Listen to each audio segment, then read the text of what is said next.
Hello and welcome to our last live Studio 415 of the year. On today's show, you will get a recap from the NACS Relay for Life and hear how much money was raised to fight cancer. You will see how one English teacher spends his free time in an unbelievable way. And you'll find out how several CHS sports and programs may be honored at the state level. All of that and more coming up next.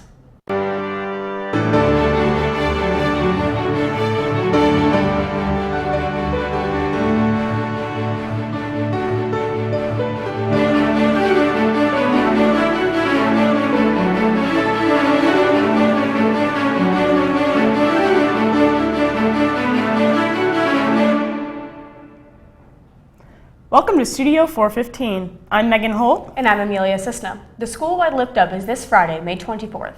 Yesterday, Bob Johnson emailed out a Google folder listing where each club, sport, activity, or group was placed in the video. If you are representing a club, sport, activity, or group, you should wear any spirit wear related to that club. If not, please stand with your homeroom teacher. You will start in your homeroom. When everyone is dismissed, please go to the spot indicated on the document. Feel free to bring signs, wear Carroll shirts, and bring as much energy as you can for the video. In other news, the 2019 Relay for Life was on May 4th from 3 to 10 p.m. The event was a success, with over $75,000 raised, exceeding this year's goal. Studio 415 reporter Jacob Newland went to the relay and spoke to attendees who have been touched by the event.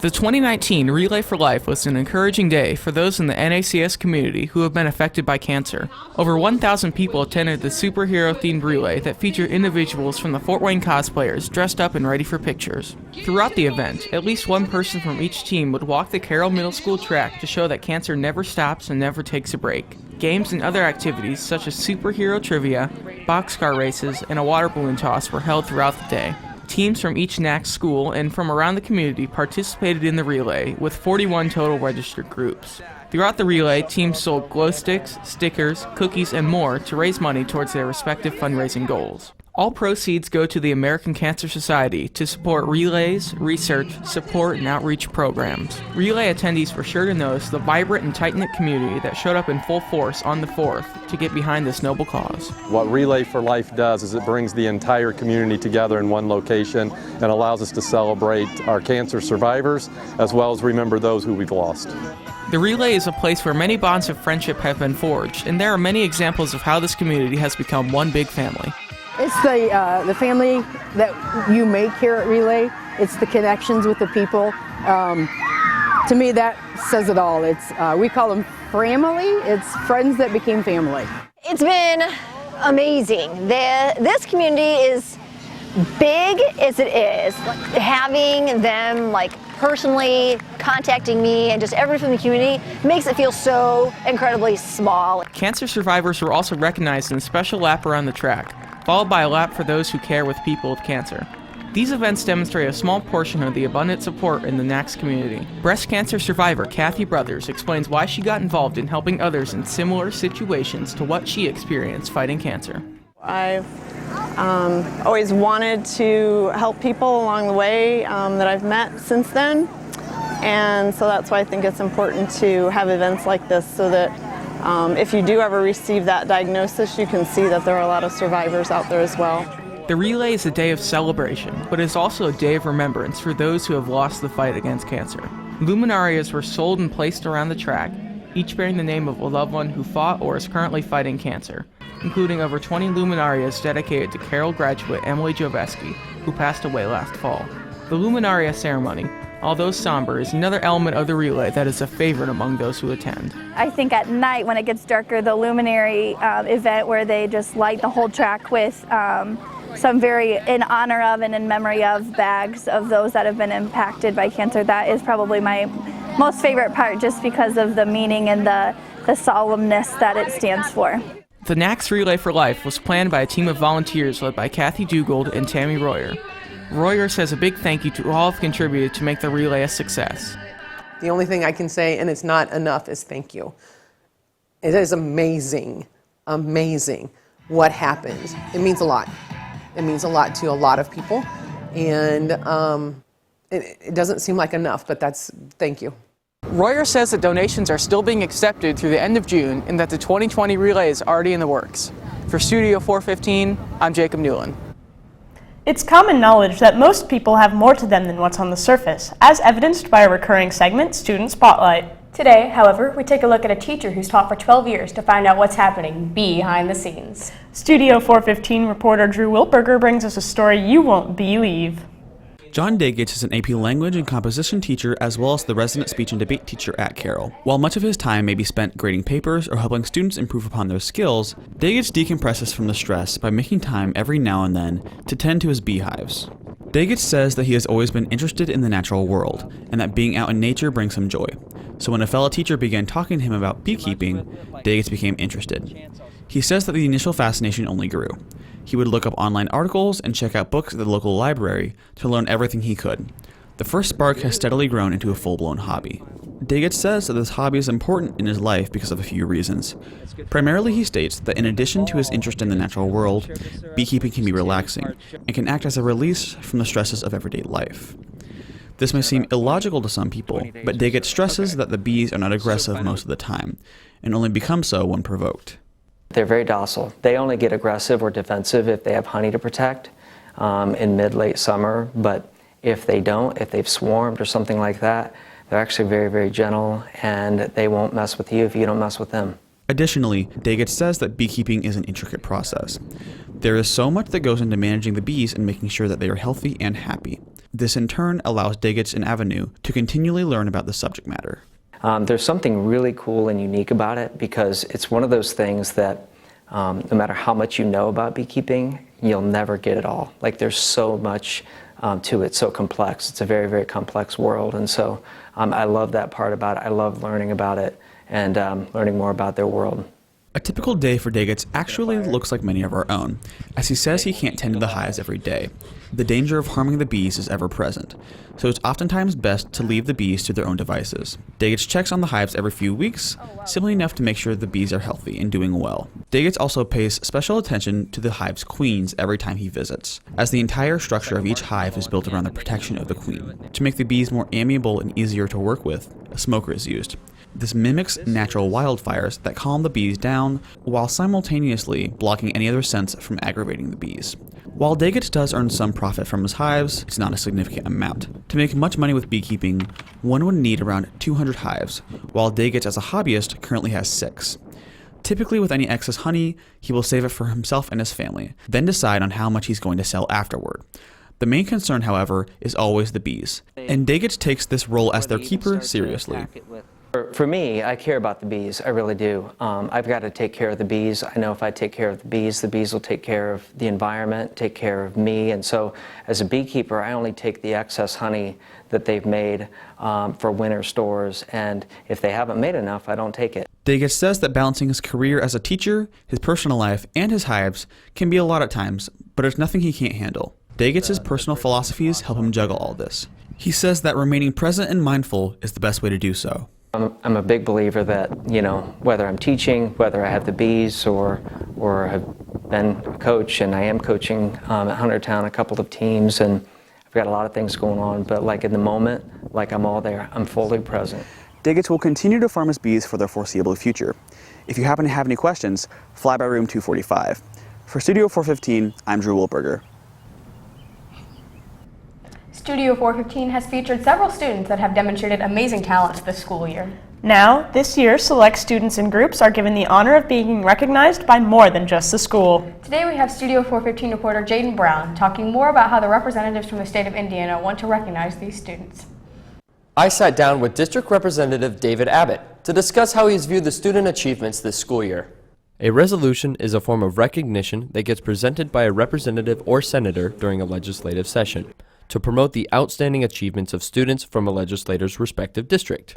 On March 22nd, a group of legislators visited Carroll to see what our school has to offer and why Superintendent Chris Himsel believes we need more funding. It was during this visit that they were able to see some of the programs that Carroll is offering and how those students have been able to exceed in those programs. Students, though, aren't the only ones to be recognized on the state level. A lot of times we'll do a resolution honoring women's rights or different issues that people bring up. Two state legislators, Representative David Abbott and Senator Liz Brown, were especially impressed by some specific extracurriculars they were able to see. Those include the Carroll Show Choirs, gymnastics, girls cross country, and culinary arts teams. With their recent victories in multiple competitions, the legislators hope to recognize those achievements through these resolutions.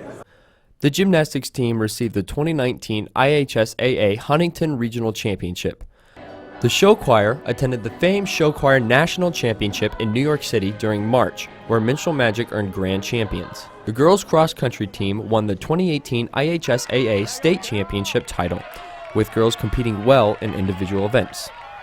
Well, we think it's important that when people do excellence and they achieve high standards, that it's recognized not just by the General Assembly but by the schools themselves, and we like to give recognition for that achievement. The Carroll cheerleading team won the 2018 Indiana Cheer Championship, hosted by the Indiana Association of School Principals. And the culinary arts team won the Pro Start and the FCCLA State Culinary Invitational in March. The resolutions that are being drafted won't be presented or passed by the General Assembly until next year. These resolutions show the capabilities and opportunities that Carroll has to offer.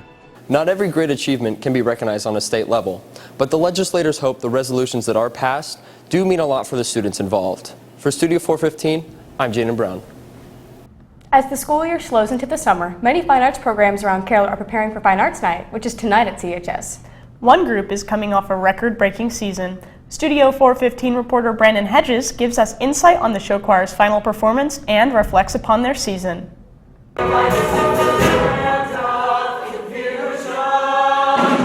On Saturday, May 11th, the Carroll choirs performed their last shows and celebrated their year of music in their spring concert, Reflections. Tonight showcased not only the nationally award-winning show choirs, but senior solos, the choral class Charger Chorus, and other mixed group performances. Reflections was meant to showcase all the hard work and close connections built up through this year in Carroll choirs. For many of the seniors who cannot return next year, it was a very emotional night, allowing them one last time to reflect upon their high school choir experience. Amelia Cisna, a 4-year member of the show choir band, had fond words to say about her experience within Carroll choirs. I think the hardest part about not being in show choir band next year is just missing the people, because through the group I learned what a small family is and how to really enjoy playing music and really push myself to that point. That band pushed me in ways that I didn't know I needed to be pushed. So I mean, just thank you to the whole show choir band. Made my high school experience a lot better. This season was truly a feat to reflect on, with Carroll show choirs smashing school records. At the famed National Show Choir Competition, Select Sound, the all-unisex show, walked away as the grand champions, and Minstrel Magic, the mixed group show choir, won first runner-up. But these national awards are only the tip of the iceberg for the Carroll show choirs. Minstrel Magic has won 5 Grand Champion Awards, 5 Best Vocal Awards, and consistently took Outstanding Performance Awards for their members. Select Sound has won 3 Grand Champion Awards, many Outstanding Vocal and Show Design Awards, as well as having their own Outstanding Performers. Even the band, Electric Pulse, took home 5 Best Band Awards. These may seem like just numbers, but these awards are all a testament to this year and the hard work put in by the group. One member of Carroll Show Choirs and national winning Best Female Soloist, Kaylee Haney, reflects upon the season and attributes the success of the year to the hard work put in by the group. But this year we come to practices and it's always, okay, what can we improve on? What did we do wrong last week and what are we going to get right this week? So it was really a group effort of, we need to make this the best that it can be. With the year coming to its close and the last shows performed, members of the Carroll choirs are going to miss their many connections built up through this season, and many of them are going to miss their fellow senior members. Eric Smead, assistant show choir director, says he is especially going to miss this graduating senior class. This group of seniors I'm going to call them my babies, because when I started in my position was when they started high school. So this is my first class that I've watched grow from freshman year through senior year. And so it's a different year for me because I've seen them grow and I've watched them grow and I've been a part of that process every step of the way. And so, it's hard to let stuff like that go, but I'm excited for them in their future, and I know that based on the things that they're showing me here at Carroll that they're going to do great things, and it's going to be awesome to see. Although the show choirs have already performed their last shows, make sure to congratulate them on this outstanding season, and watch out for them in this next upcoming 2020 season. For Studio 415, I'm Brandon Hedges. While some say that Fort Wayne doesn't have much to offer, there is a lot that people tend to overlook. One noteworthy area in our city is the Fort Wayne Children's Zoo. This 38-acre area of land is one of the highest rated in the country. This title comes with hard work, much of which is put in by teen volunteers. In my report, I explore how these volunteers make a lasting impact at the zoo and the impact it has on them. The Fort Wayne Children's Zoo is a local non-for-profit dedicated to helping preserve all types of animals. With over 80 different species to maintain, the zoo recruits young volunteers each year to assist them. These volunteers range from 13 to 17 years old, and they enroll in a program called Teens for Nature. Sam Hopstedt talks about his favorite part of volunteering. My favorite part was just being able to be behind the scenes and seeing all these animals that the guests wouldn't work with and getting to know them personally. The volunteer staff is divided into 4 sections: teen counselors, teen zookeepers, zoo crew, and conservation crew. While they all focus on helping the people of Fort Wayne, they do so in different ways. Teen counselors oversee the zoo's Kids for Nature camp, a week-long summer camp at the zoo. Zoo crew focuses on running booths and working with children attending the zoo. Volunteers with the most experience become teen zookeepers, who have already volunteered for at least 3 years. Here, the volunteers work with paid zookeepers to tend to the animals. So I worked underneath the zookeeper who took care of the red pandas and the lemurs, and I just sort of watched what she was doing and got to learn what to do, how to take care of the animals safely in a way where I won't get hurt, where she won't get hurt, and then where the animals won't get hurt. The conservation effort is the most far removed from the zoo itself, since it focuses on cleaning up the environment all around Fort Wayne and exploring the various ecosystems throughout the city. They build birdhouses, check the water quality of local streams, and put on a special event to promote awareness of preserving the environment. Dominic Cardenas, a member of the conservation crew, elaborates on his favorite part of the job. I enjoy working, making a difference, working in the actual ecosystem, helping the actual conservation effort for a local ecosystem. Even for those who have no desire to pursue zoology or environmental sciences, the skills these volunteers develop aid them in all areas of life. Working closely with professional zookeepers and zoologists teaches them leadership skills, self-discipline, and how to communicate effectively. For aspiring zoologists, teen volunteers develop a greater understanding of each animal, which helps them build a resume for a job in this highly competitive field. Since you start out younger, teen volunteers, you can start out at 13 years old.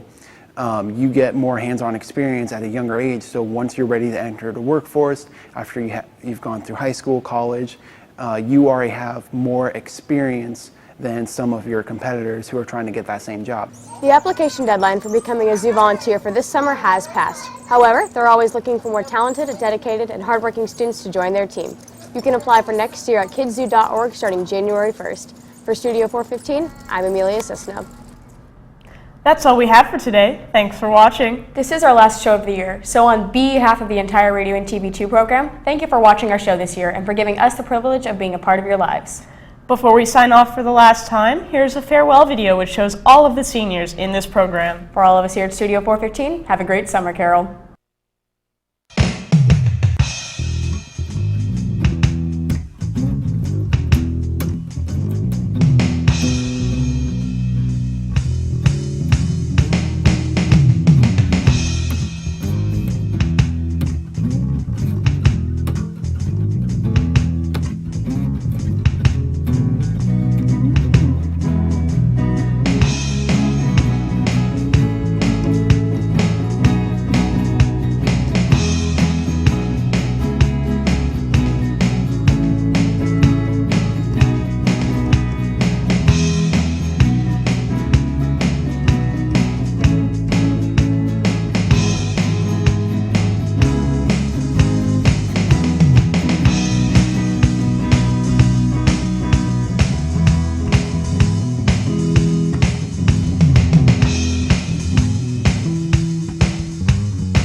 Sunny days and friendly smiles, walk the halls with me.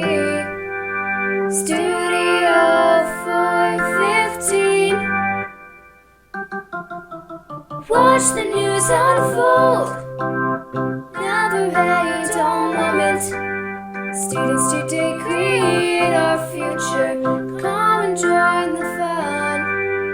Studio